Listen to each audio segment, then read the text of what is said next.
Yeah, yeah, oh, yeah. Mm, yeah. Born and bred, saved by love, count my blessing from above. And good evening, or good afternoon, or good morning, depending upon where you are around the world. I am Marcus Holmes, the love activist and HR passion guy, and I am here in another Black History Month moment, springing live from our Love and Stuff community page on Facebook and on the Marcus R. Holmes page and all of the love groups and groups there attached, as well as live on LinkedIn Live, on Twitch TV and YouTube events. And first, before we get started, just want to ask that you will click share, tag 5 of your closest Facebook friends or YouTube connections or subscribers or LinkedIn connections, 5 of the more popular ones to join us in tonight's Black History Moment and give you a thank you for joining us last night in Love Alive 2.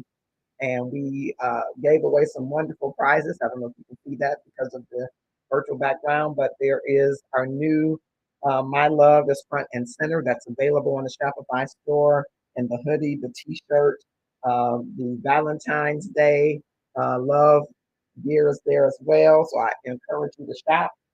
35% of those net proceeds go toward disaster relief, scholarship efforts, and to help those that are less fortunate than you and I, increasing the amount of love in the world. So why don't you drop in the comments across all of those platforms, wherever you are, that you are here tracking with me. And because tonight we're still rising in Black excellence, talking about Black history, today we're talking a little bit about radio. I want to share a few tidbits in radio. So wherever you are around the world, tell us in the comments who your favorite radio announcer is, whomever that is, wherever you are. Just drop in the comments on LinkedIn, on Facebook, on Twitter, Twitch TV, excuse me, on YouTube events. Drop in the comments so that I can track with you who is your favorite radio DJ. Long before I think there were other types of mediums, before the social media medium, there was radio for many of us. Maybe I'm dating myself, I don't know.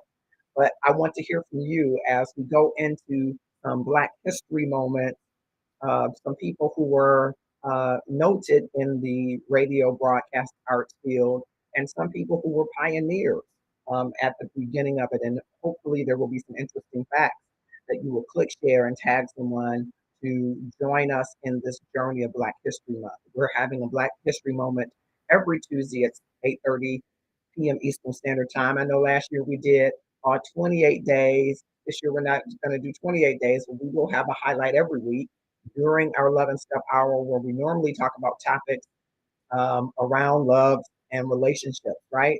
But we wanted to pause, not only because we're 355, 356, 366, or 365 Black, but because this month has been set aside for Black history.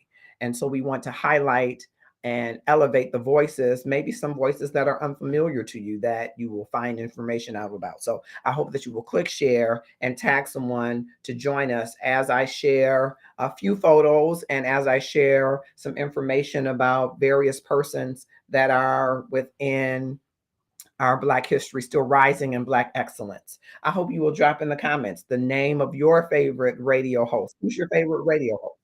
Who's your favorite DJ? Drop your name in the comments, and I hope to share some uh, interesting information with you as we kind of go back in history and talk a little bit about some of the maybe little known facts. I don't know if they're little known facts to you, but you'll let me know. In this golden age of Black radio, we've gotten stuff from the archives of arts and culture and African American arts and music culture, and a number of different sources.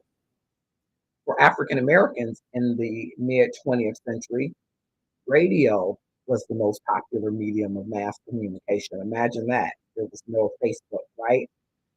Programs targeted and specifically geared toward Black audience brought together their language, their music, their politics, and their culture creating a new sense of community.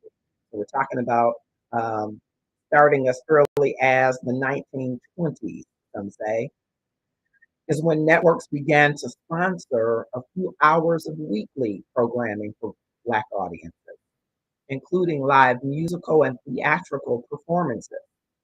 Radio comedies, however, were limited to minstrel style shows that were performed by white artists. A major leap forward occurred in 1929 when the All Negro Hour premiered on WSBC in Chicago, and it became the first weekly variety show featuring African American entertainers. America's first Black radio announcer, Jack L. Cooper, produced and hosted the show. By the 1940s, radio programming for Blacks began to thrive. And I think we have a picture here that I want to show of Jack L. Cooper. Let's see, I think we do have a picture of him here. That is him, Jack L. Cooper, who we are talking about, who was one of the pioneers, considered to be the first Black in radio. He hosted the show, and Black programming began to thrive. Jack Gibson recalls the first all Negro radio soap opera, Here Comes Tomorrow. And he quotes, and I quote, and I got in at that time in the 40s. Chicago was a big radio drama center, and we got involved in doing soap opera. And in fact, one stands out in mind. A writer, Richard Durham, came along in 1945 and wrote the first all Negro, at that time was the word, he says, but it's Black now, soap opera called Here Comes Tomorrow. And it was such a controversial show that we were about 25 years before our time. There were times that the script was so strong, they used to have to take us out of the studio by freight elevators and put us in taxi cabs and go up the alley. End of quote. And that was Jack Gibson talking about those early days and the subject matter being so very strong that they had to be uh, walked out of the studios a different way. And you are seeing on the screen the picture of the pioneer Jack L. Cooper, noted to be the first African American or Black in radio. We wanted to highlight him for certain.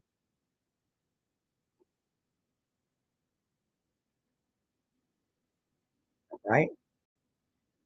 And to highlight him. By the end of the 1940s, white radio station owners and advertisers began to realize the vast untapped potential of the African American market, and Negro appeal programming expanded dramatically. Stations such as WLAC in Nashville began playing rhythm and blues records, and in 1948, Memphis radio station WDIA began its transition to an all-Black format. The following year, Atlanta's WERD became the nation's first Black-owned and programmed radio station. Before long, stations around the country were offering Black-oriented programming, ushering in the golden age of Black radio. And so it was a golden age of Black radio, as not unfamiliar, uncommon to today. Just to repeat itself. Advertisers are understanding the power of the African American audience, although I'm not fully sure that the African American audience has assumed its place in that power to wield the kind of authority that I think that should be wielded to ensure that we have the kind of uh, power that our dollars and our attention deem. Okay, we're talking Black radio, some of the highlights of individuals, and I hope that you will put, share, and tag 5 of your closest Facebook friends, or 5 of your more popular ones, or YouTube subscribers, or LinkedIn connections, or followers on Twitch TV as we continue in our Black History Moment tonight. Between 1948 and 1950, a radio series called Destination Freedom aired on WLIW WMAQ, a local Chicago NBC station. Richard Durham, who we mentioned before, created Destination Freedom in an attempt to profile significant African American historical figures and their contributions to American democracy and freedom. Durham was an African American journalist, poet, dramatist, labor organizer, and one time Communist Party member who began his career as part of the Writers Project of the WPA and later worked as a writer for the Chicago Defender. In an era where African Americans were increasingly visible in the arts, though not always in positive roles, Durham's scripts attempted to reclaim a triumphant narrative, of African American history.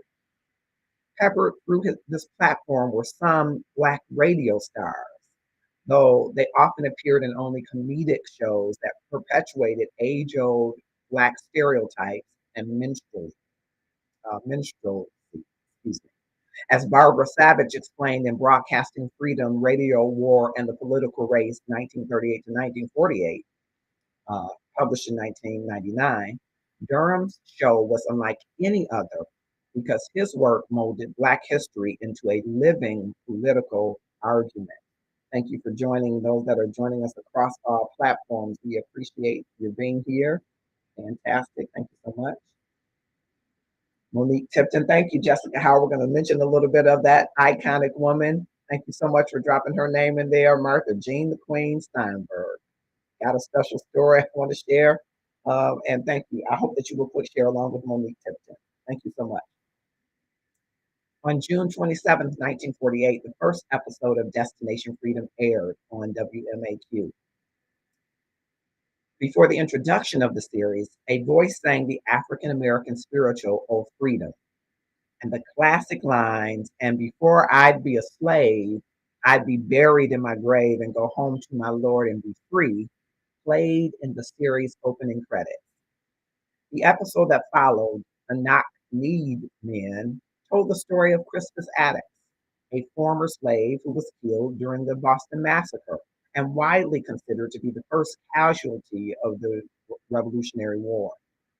At the beginning of the episode, Crispus Attucks escapes from his master, William Brown, and is found by a local man who asks Attucks if he is a slave. Attucks proudly claims, "I am my own master. I will never return to slavery alive," quote, end quote. The theme of radical resistance to slavery and its ties to the American Revolution and American Democratic Project was highlighted in the premiere episode of the series. The themes of slavery and liberation played central roles in several of Durham's radio plays, and Crispus Attucks symbolized what Durham saw worth celebrating and highlighting in the actions of enslaved and formerly enslaved persons.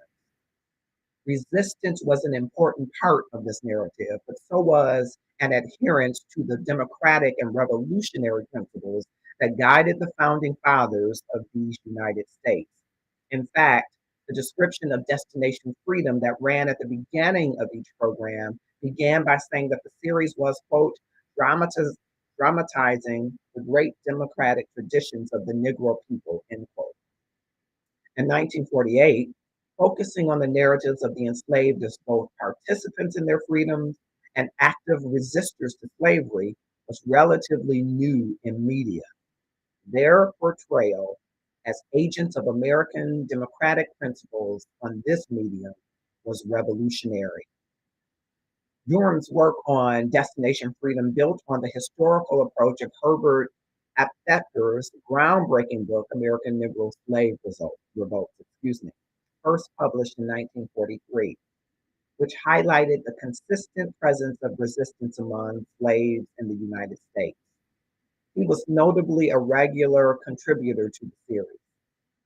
The series was funded almost entirely by the radio station WMAQ, an NBC affiliate, and ironically the same station that introduced Amos and Andy years before, a fact that made Durham's tenure at the helm rife with political tension.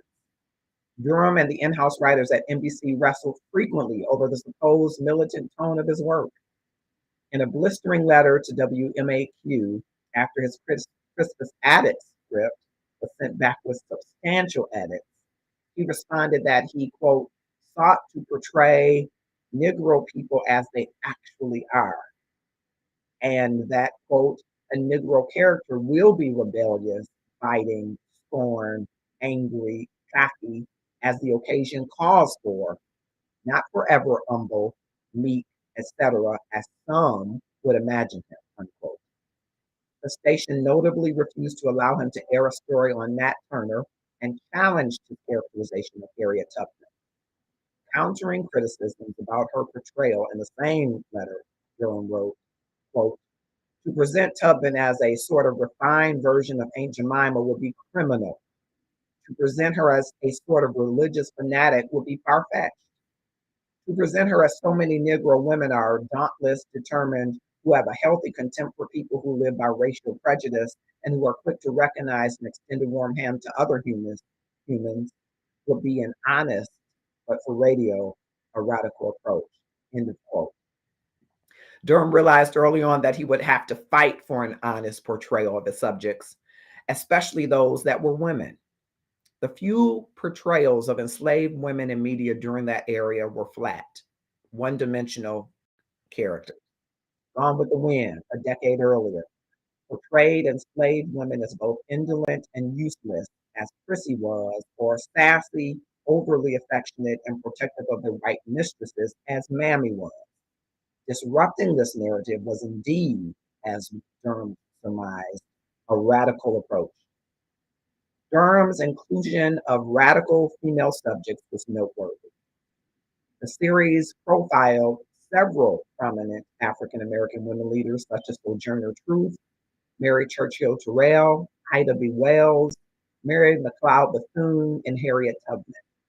In the Harriet Tubman episode entitled Railroad to Freedom, which aired on July 4th, 1948, Durham again relied on a Negro spiritual. This time it was Go Down Moses as the opening music while simultaneously signaling Harriet Tubman's nickname, the Black Moses. From the earliest words of dialogue, Tubman's militant vision and rebellious nature were evident in the episode. It relayed how she was hit in the head with an iron bar after stepping in between her master and an enslaved man who was attempting to whip. After recovering from her wounds, she told her mother that she dreamt of Nat Turner and that he told her to lead an army across the river.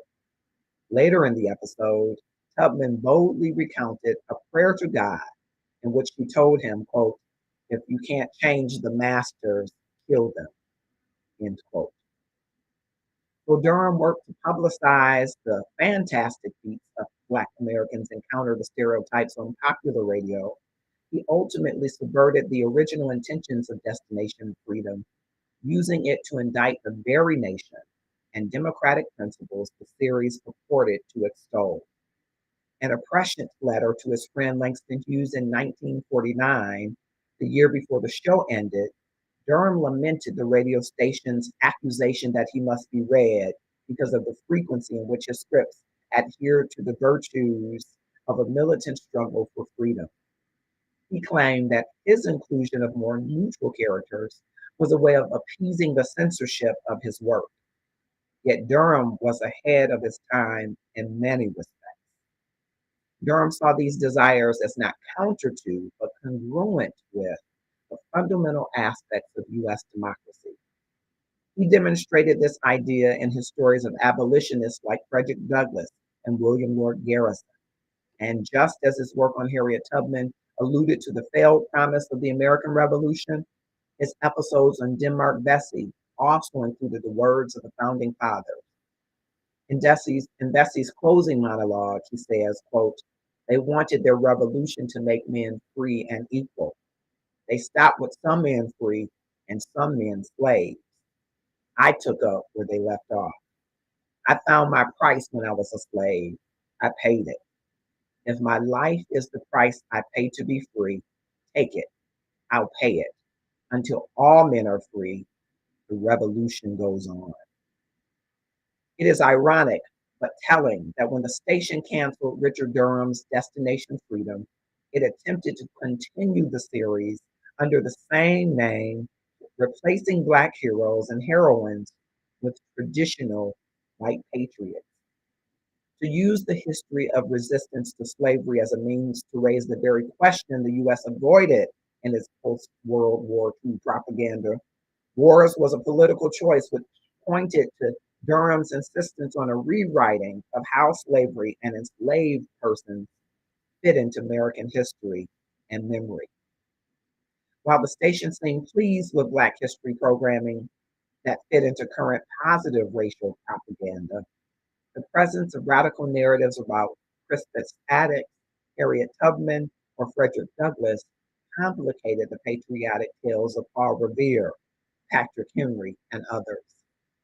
The consistent revolutionary spirit of Black Americans, many of whom were formerly enslaved, challenged the revolutionary memory of the nation, while the adherents to lost cause and faithful slave mythology spread their narratives into the academy and popular culture. African American creatives such as Richard Durham countered with their interests. Through Destination Freedom, the stories of slave resistance, agency, and humanity, both large scale and commonplace, found an audience, and Black history found a powerful voice. And so I'm grateful to share that again from archives of Black African American history and culture. Um, I'm glad to share the story of Richard Durham and the Destination Freedom. I also wanted to share some of the other folks in the early forerunning of radio and not just soap opera radio and shows on the radio, though that was an important part, but also those in the broadcast arts who also were radio announcers like Jack L. Cooper, who we showed earlier, including Jack, known as Jack the Rapper, or Mellow Yellow, sometimes called, Jack the Rapper Gibson, whose photo I will show as well here and share a little bit about, again, always called Mellow Yellow, Jack the Rapper Gibson. We'll share a little bit about him as well. He got his start on the very first Black-owned radio station, Atlanta's WERD, in 1949. Embodying the fast-talking style for which he was named, Gibson also went on to create one of the first Black radio trades, Jack the Rapper, and the infamous Black music convention of the same name. And so we call his name today Jack the Rapper Gibson to honor him. Rufus Thomas will also bring up this picture. Rufus Thomas was the preeminent DJ of Memphis's historic WDIA, the nation's first radio station with an all-Black air staff. A triple threat performer of song, dance, and comedy, Thomas's nighttime show, Hoot and Holler, was an influential source of blues and R&B for a generation of Black and white listeners alike. Thomas also hosted amateur talent shows on Memphis' famed Beale Street, premiering young talents like B.B. King, Ike Turner, and Bobby Lee.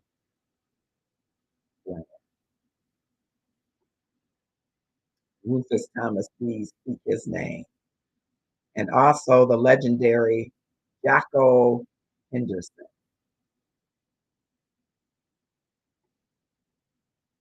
A legendary disc jockey on the airwaves of Philadelphia and New York in the 1950s and 60s, Douglas Wendell Jaco Henderson was a pioneer of the slick-talking, rapid-fire radio patter that influenced Black and white jockeys nationwide and laid a cultural foundation for rap music.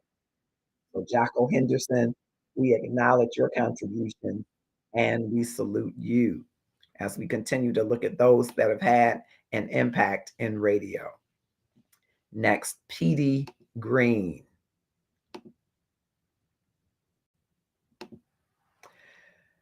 Known as one of the original shock jocks, Greene was a trailblazer of talk radio, and his influence was such that he had been credited with quashing the riots in Washington, D.C. in the wake of Martin Luther King Jr.'s assassination. Greene got an unusual start to his broadcasting career when he began DJing for the Virginia prison in which he was serving a 5-year sentence for armed robbery. Upon his release, when he was hired to host his own show, Rapping with Petey Greene at WOL in Washington, D.C., his success led him to television, where he hosted his own Emmy award-winning show, Petey Greene's Washington, on local WDCA-TV and BET. We wanted to name some of those greats, and along with them, we name um, yet another pioneering great, Martha Jean, the Queen Steinberg. Martha Jean, the Queen Steinberg, born September 9th, 1930, passed away January 29th, 2000, was an influential African American radio broadcaster and later was also the pastor of her own church. She was born Martha Jean Jones in Memphis, Tennessee. Her first radio job was on Memphis's WDIA starting in 1954. There, she was one of the first female disc jockeys in the United States, with a program that included the latest R&B hits, along with the typical household hint programming that was de rigueur at the time for female radio personalities. In 1963, she moved to Detroit, Michigan, where she was heard on WCHB, and then throughout the late 60s and 1970s on WJLB. On July 23rd, 1967, Steinberg convinced WJLB to cancel its normal evening programming, and she did an on-air program calling for people to calm down and stop rioting. It has been suggested that this prevented the 1967 Detroit riot from being worse than it was.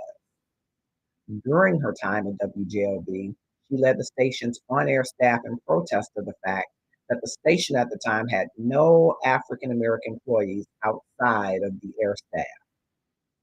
In 1980, WJLB converted from AM to FM dial, where it remains to this day, and Steinberg's show was dropped in the process. The former WJLB AM became WMZK with an ethnic format.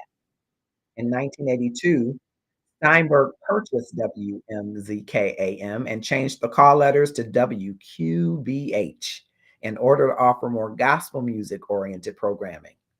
Steinberg remained on the air at WQBH 1400 on the AM dial until her death.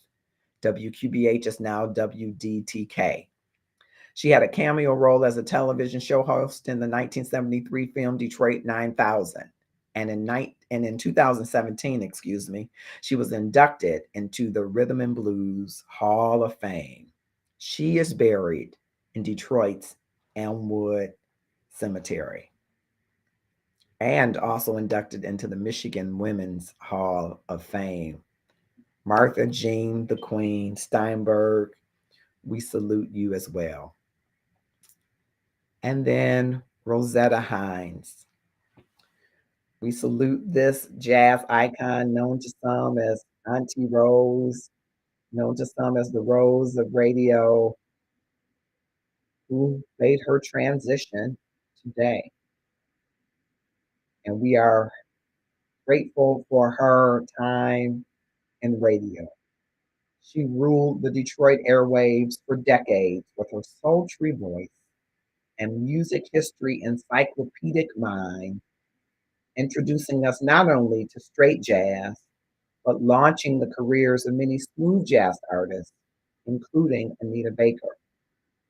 We celebrate this radio icon who made her transition today and thank her for introducing us to what will become the soundtrack of many of our lives. Jazz lovers and radio around the world, WJZZ and WGPR and others, are thankful for the many lessons in art of broadcasting programming and the shared passion of jazz, rhythm, and blues. Rosetta Hines, we salute you as well. Yes, thank you so much. We are in our Black History moments today, and grateful for those of you that have joined and are joining.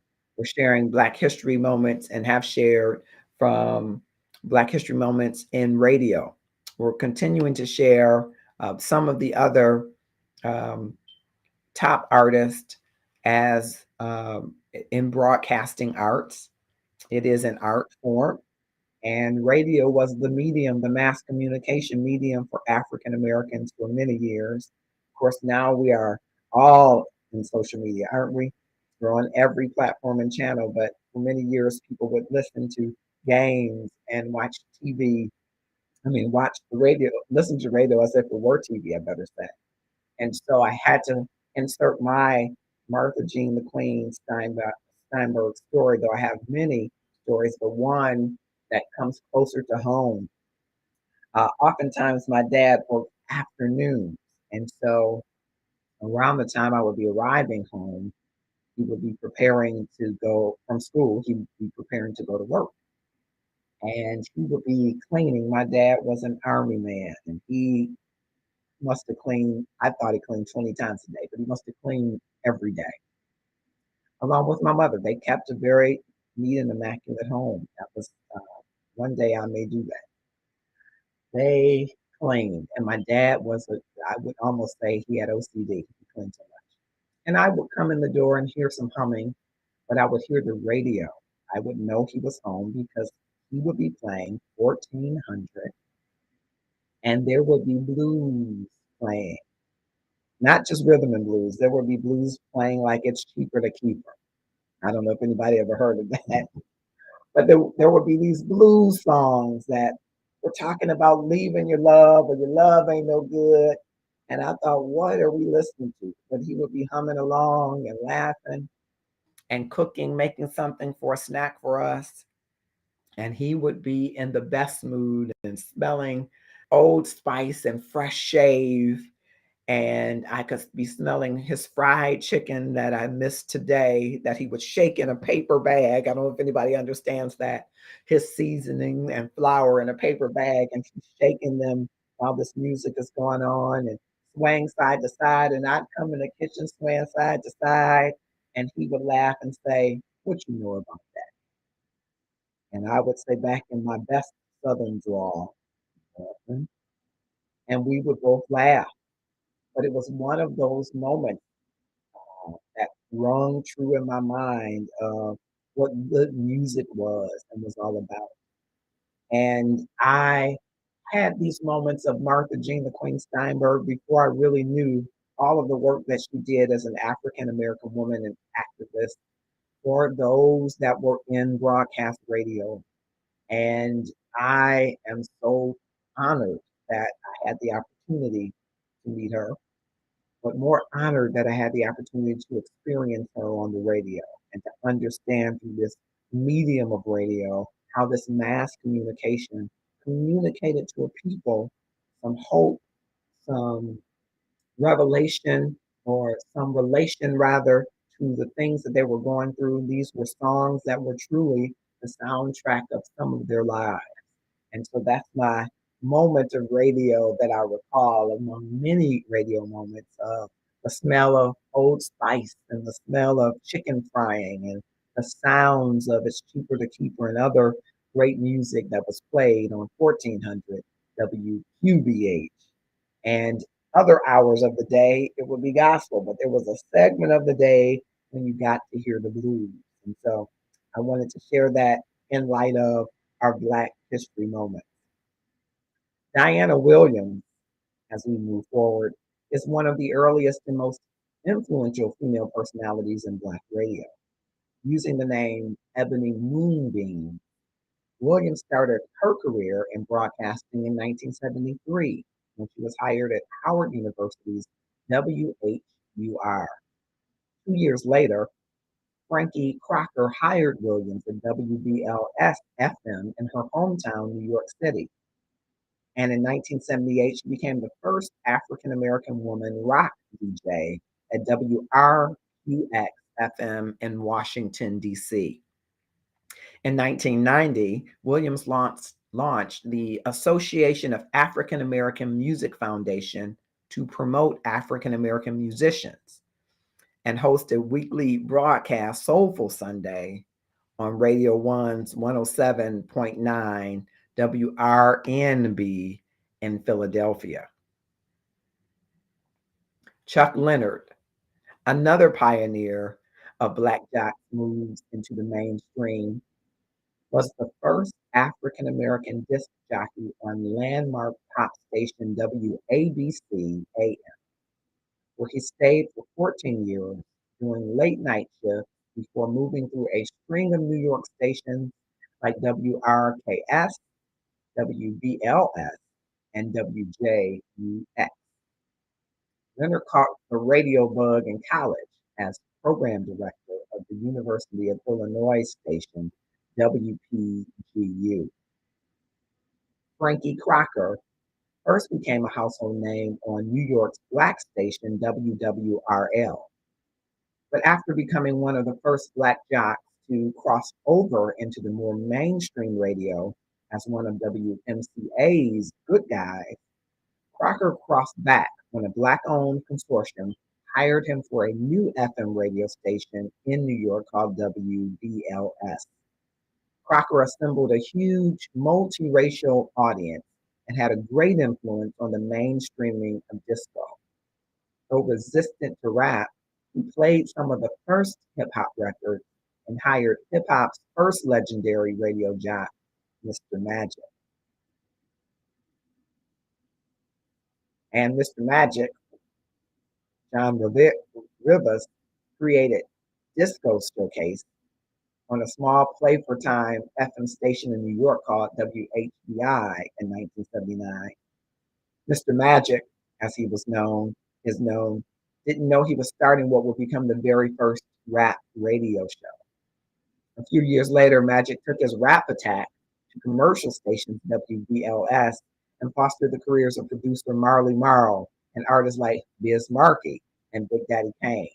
He brought the first rap show to commercial radio on New York's WBLS.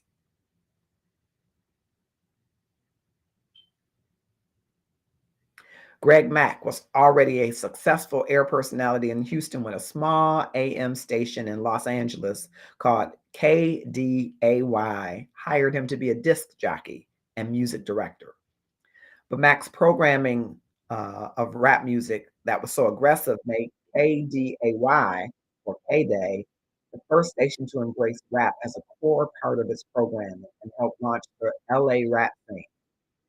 Mack gave the first airplay to now legendary acts like the LA Dream Team, Egyptian Lover, World Class Wrecking Crew, Dr. Dre, Eazy-E, Ice-T, Ice Cube, NWA, Tone Loc, and dozens more.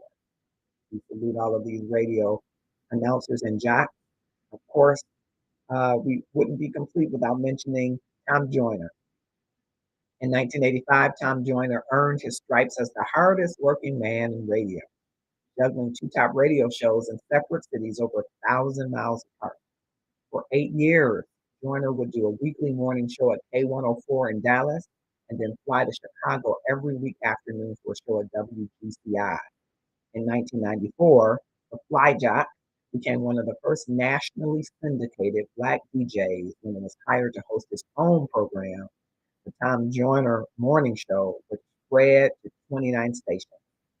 In 1989, Joyner became the first African American inducted into the National Radio Hall of Fame. There are so many. We must mention among them the electrifying Mojo. Broadcasting first on WGPR in Detroit, Mojo challenged ideas about the role of a radio jockey. His unbridled and unusual music selection inspired legions of fans in Detroit, and Mojo is recognized for having introduced listeners to a number of artists that include Prince, the B-52s, and Kraftwerk. Mojo was well known for his habit of playing lengthy recordings without interruption and was hugely influential in the formation of the Detroit techno scene. All of these wonderful radio artists, broadcasting artists, it is an artistry. We celebrate tonight in a Black History moment that looks back at a time when radio was the main mass communication and sees how it has evolved, not only for its listeners, but for those that are broadcast and radio artists. We salute them one and all for their contributions. And I hope that as we rise in excellence, that we are attuned that there is great power in the African American audience. If corporations, billion and trillion dollar corporations know it, if advertisers know it, I wonder how soon it will be before the African American community knows it. It is important that we do and that we rise in excellence in a time where we demand that because there is Black viewership, there must be Black ownership, Black partnership, and Black power. I am so grateful that we have had this opportunity to share these moments with you. And I want to flash back as I prepare for an early close because we will do a replay at 11 o'clock p.m. Eastern Standard Time of last night's Love Alive 2. For those of you that maybe didn't get a chance to watch it yet, we've done an edited version and we will do a replay tonight at 11 o'clock. So for those of you that are in different time zones or some of our across the pond folks who didn't get a chance to watch, this might be a little earlier or later in the morning for you to be able to have that opportunity. We hear that and we want to respond to it so that you'll have the opportunity to watch it. When Love and Stuff began, our journey began with a lot of talk around relationships. And it wasn't just relationships of people in their 30s and 40s. We had people and have people in their 50s and 60s, some 70s and some 20s who are looking for love relationships and maybe not finding the sweet spot of opportunities. Among them, as a day one part of our Love and Stuff community, was Marion Satterwhite Gates. And sadly, my friends, Marion Satterwhite Gates made her transition today. And I am heartbroken to learn of it. What a sweet, spirited soul, fun-hearted, kind and loving person she was. And she will forever be remembered in the Love and Stuff community. And so as I prepare to go to a close, I just want to share a small tribute to Marion, who has gained wings and who, like Rosetta Hines Loving, is now on a frequency where the music will play on forever and where they will study war and trouble no more. In the spirit, great spirit of Marion, I would encourage and implore you to live now, as our beloved Lynn, who has also gained her wings, would say to us, love now, live now, enjoy now. And I invite you, if you are in any way trying to live your best life now, to join us inside of Love and Stuff. We are on a 12-month self-care journey. 12-month self-care journey. January was all about sleep. February is about eating. March is about exercise, just to give you a preview. And there's a workbook included in that journey and content that you will only experience inside of Love and Stuff. You have to go to that Facebook platform, those of you that are watching on other platforms, and join inside a Love and Stuff group, which is attached to our Love and Stuff community page. There will be content there if you are on a journey to pursue your best life. Live it now. And I think if Marion Satterwhite Gates could speak today, and she made her transition today after a battle with COVID and with leukemia, I think she would tell you to live now. And I shared this, so saddened by her passing. I am more enlivened and emboldened by her living to know that she lived an incredible life with incredible joy and praise and incredible effervescence that you got from the hugs and smiles that she gave. So here's to Marion Satterwhite Gates, who is forever enshrined in the hearts of the Love and Stuff community. And in her spirit, I invite and encourage you to get about the business of pursuing the best you. Still rising in excellence, especially today and in this month in Black excellence, but whatever excellence you rise in. Rise in excellence in the moment of the day because it's the moment that you have now. It's the moment that you've been given custody and care for, and seize the moment and make the best of the day. And so I want to share, having said that, this small tribute to her, and we'll continue tributes coming to her. And we're just thankful for her life. Marion Satterwhite Gates.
And as we go, I want to remind you that here is our newest logo. My love is front and center. This is the hoodie that you can get on our Shopify store.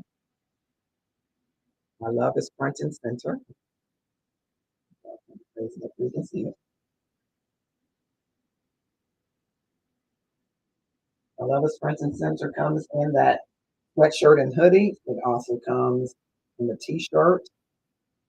My love is front and center. And of course, we have our signature Valentine shirt. Valentine is more than a moment, it's a lifestyle. And all of these are available and featured on our Shopify store. You're welcome to get them at any time. Thank you for joining us. Tune in at 11 o'clock p.m. Eastern Standard Time for the replay of Love's Alive 2. And just as I close, that love, front, and center is because in order for people to see who you are, what you're looking for, when you're ready, you've got to put your love on display, front and center. Love on display means that you're open, transparent, and vulnerable to the opportunity of meeting someone else where they are and they're loved. And love is everywhere around you. And if you seek it in your relationships, your marriage, and your friendships, in your kinship, you must be first open to display that your love is front and center. Thank you so much for joining. Have a grateful evening, and we will see you in the replay at 11.